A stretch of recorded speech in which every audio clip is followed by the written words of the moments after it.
Manson left Spahn Ranch 3 days after Hinman's body was discovered. He tended to flee when times were troubled, leaving his followers to fare on their own. Sometimes this was intentional to punish them. Other times he just needed to pursue his own whims without hassle. On August 1, Charlie was talking about taking a trip up north to gather recruits. The girls cleaned up the Hostess Twinkies Continental Bakery truck, outfitting the bed in the back for the Wizard's important trip to Big Sur. Danny DiCarlo said that Charlie talked about being gone for about 3 months. Others say he talked about going north to recruit girls. Manson actually left for one reason. He was worried about blowback from Gary's murder. To protect himself, Charlie hit the road. Before departing, he spoke to Bobby and Bruce. He told Bruce that he should be willing to do what Bobby did for the family. He also allegedly told them that Melcher should die, but he didn't send anyone to Melcher's beach house. The timeline for the first 8 days of August is as follows. Friday, August 1st.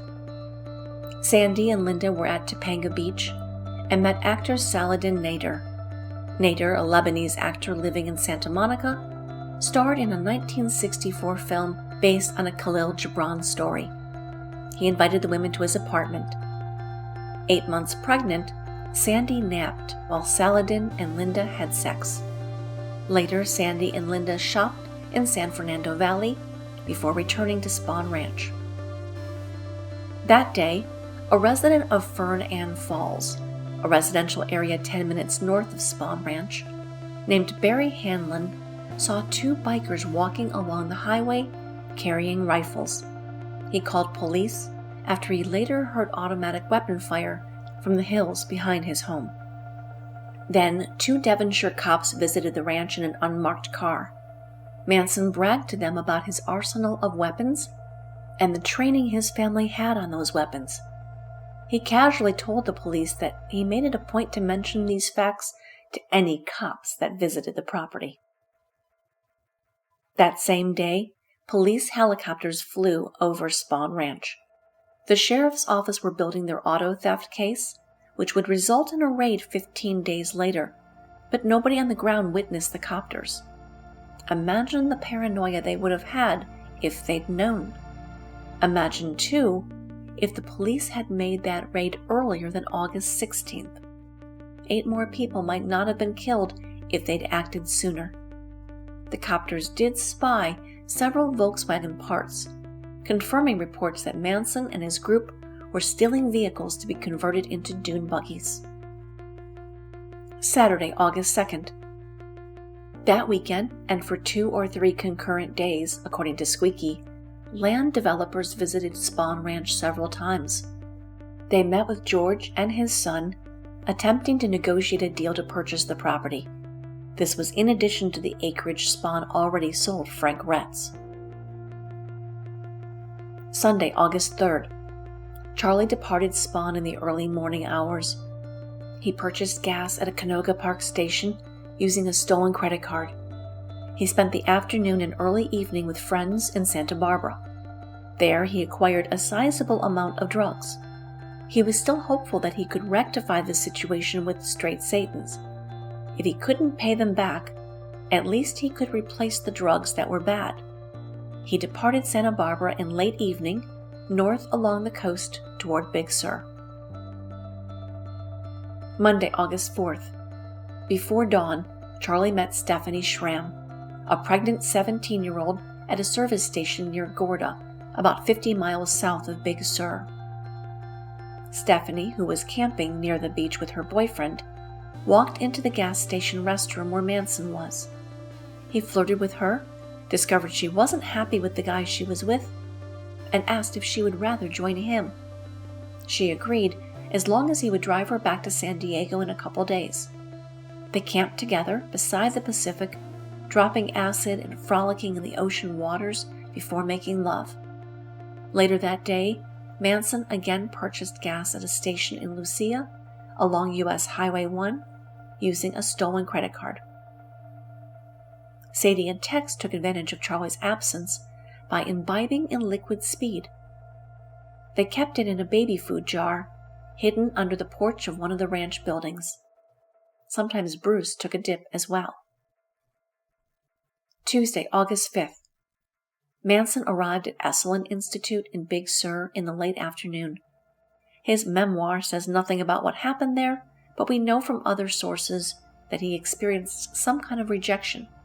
Stephanie recounted to police. Then we went by the Esalen Institute, where I think Charlie had hopes to get some recording people on his side to record some music. Officer, did you go in with him? Stephanie, no, I didn't. Officer, when he came out, was there a change in his attitude at all? Stephanie, no. She then contradicts what she just said. Officer, when he came out of Esalen, was he even more angry? Stephanie, well, yeah, he was. He seemed to kind of stick to himself, though, then. I mean, he was obviously angry, was not real communicative with me, so I was just along. I was just kind of along at that point. In fact, after they departed Esalen, Charlie slapped Stephanie.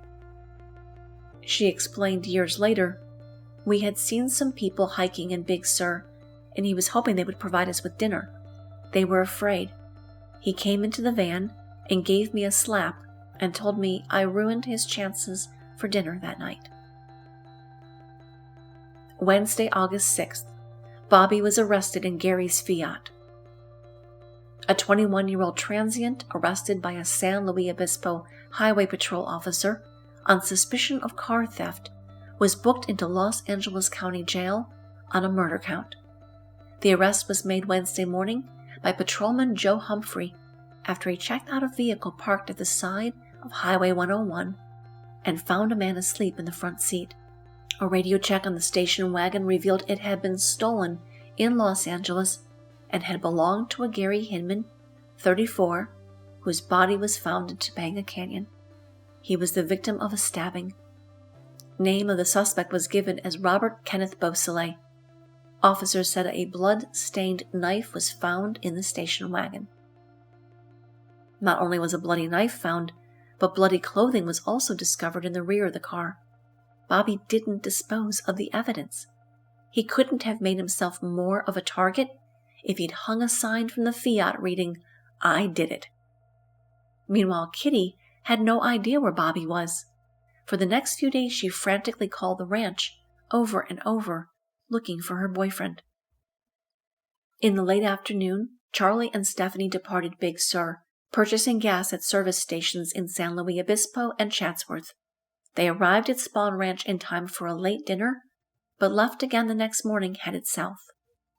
Charlie was unaware of Bobby's arrest that night. Thursday, August 7th. Manson, as agreed, drove Stephanie to San Diego on Thursday morning. They left early in the day, arriving in San Diego in either late afternoon or early evening. That night, Linda Kasabian accepted a phone call from Bobby, who was in the LA County Jail. She was terribly upset at the news of his arrest and asked what the family could do to help him. He mentioned that maybe if there was a copycat murder, it might deflect attention from him. Over dinner, some of the women discussed the efficacy of such an act. Later, there were claims that some of them went tricking down Sunset Boulevard to raise money for his defense. None of the women have confirmed this rumor. Meanwhile, Charlie and Stephanie were preparing to leave San Diego and return to the ranch. Stephanie had been living with her sister and brother-in-law. After getting Stephanie's possessions and having dinner with her relatives, we headed back to Spahn.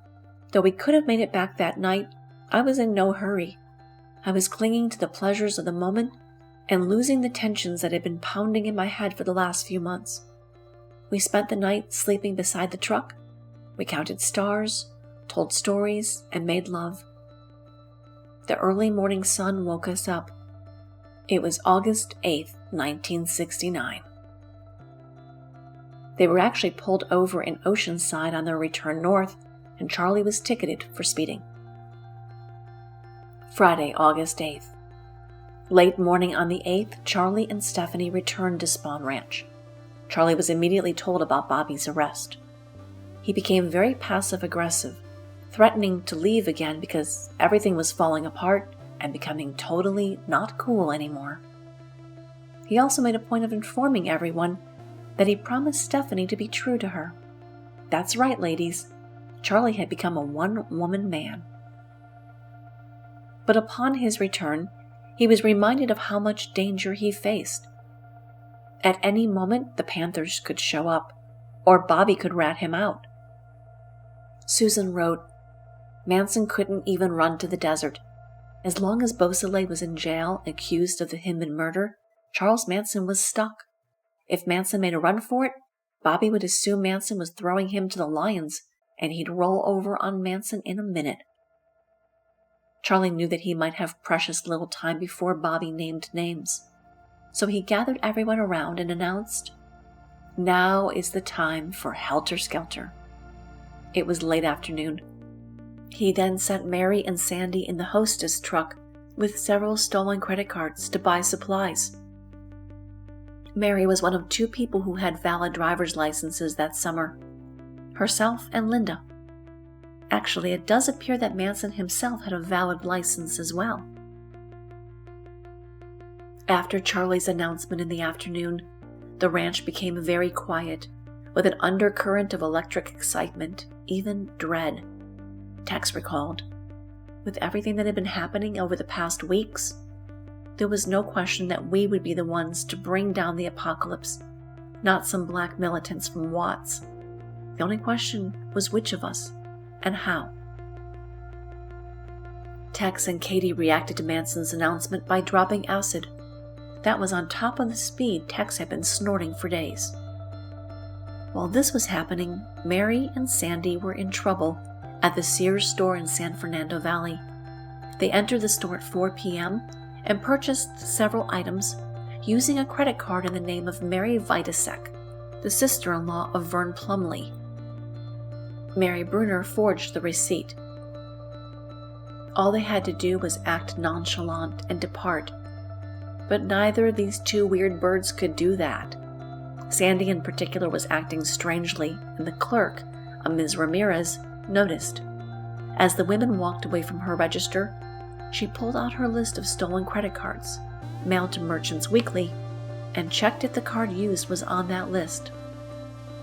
It was. And again, if Mary and Sandy had simply left the store and calmly walked to their truck and driven away, they would have been free to return to Spahn Ranch. Instead, they went into another section of Sears and continued shopping.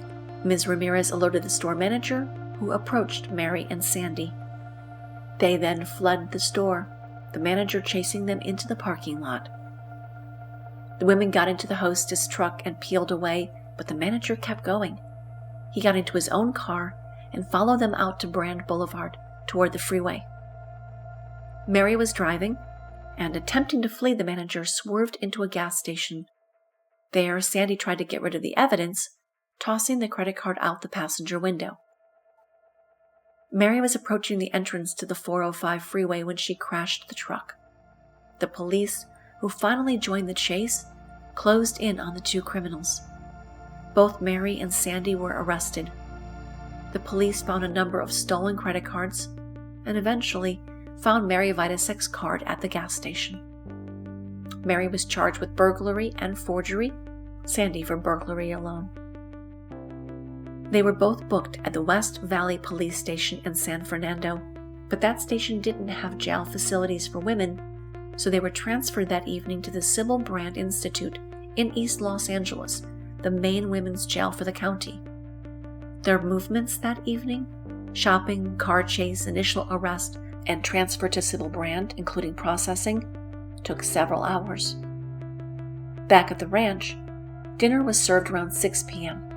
Some of the women again discussed the idea of copycat killings to free Brother Bobby. Charlie took note of their conversation. He felt the Hinman killing wasn't significant enough to incite helter-skelter. The victims needed to be more prominent. Hinman's death didn't even make the television news broadcast. Plus, killing people they knew was risky and posed the chance of someone losing their nerve. As dinner wound down, Manson retreated to his bunkhouse and told everyone to leave him alone while he figured out how to handle Bobby's arrest. It was very hot that night, too hot.